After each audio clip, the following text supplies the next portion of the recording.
চলো আজ শেয়ার করে নেবো ভীষণই একটা মেমোরেবল ডে ছিল। দিনটা প্রমিস ডের দিন। চলে গেছিলাম সুন্দর মুহূর্ত কাটাতে ভিক্টোরিয়া মেমোরিয়ালের লাইট অ্যান্ড সাউন্ড দেখতে। ওটা দেখার পর চলে গেলাম নন্দনে।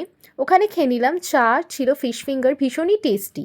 আর তারপরে প্রায় অনেক বছর পর এরকম স্ট্রিট চাউমিন খেয়ে নিলাম, এগ চিকেন চাউমিন, সেটাও খেতে ভীষণই টেস্টি ছিল। আর নন্দনটা না ভীষণ একটা প্রিয় জায়গা আমার, ভীষণই শান্তি লাগে ওখানে গেলে। আর যেহেতু প্রমিস ডে ছিল, এইসব খাওয়া দাওয়া করে প্রচুর গল্প করে নিজেদেরকে প্রমিস করে নিলাম যে এক অপরের পাশে ঠিক এইভাবেই থাকবো সারা জীবন, আপদে বিপদে। আর নিজেদের মেমোরিজগুলোকে আরও মেমোরেবল করব। আর যা ভুল ত্রুটি করে ফেলেছি, যেহেতু মানুষ বলো, ভুল তো হবেই, যে কোনো মানুষই, আমরা কেউ পারফেক্ট নয়, সবাই সবার মতন আর কি। তাই সেগুলো আর রিপিটেডলি করব না। এরপরে আমি একটু ঢং করে নিলাম। আর দেখো এখানে কি সুন্দর মেলা চলছিল। আর বর বললো ও কেন পিছনে থাকবে, ও একটু ঢং করে নেবে। ভিডিওটা ভালো লাগলে অবশ্যই কিন্তু লাইক শেয়ার সাবস্ক্রাইব করে পাশে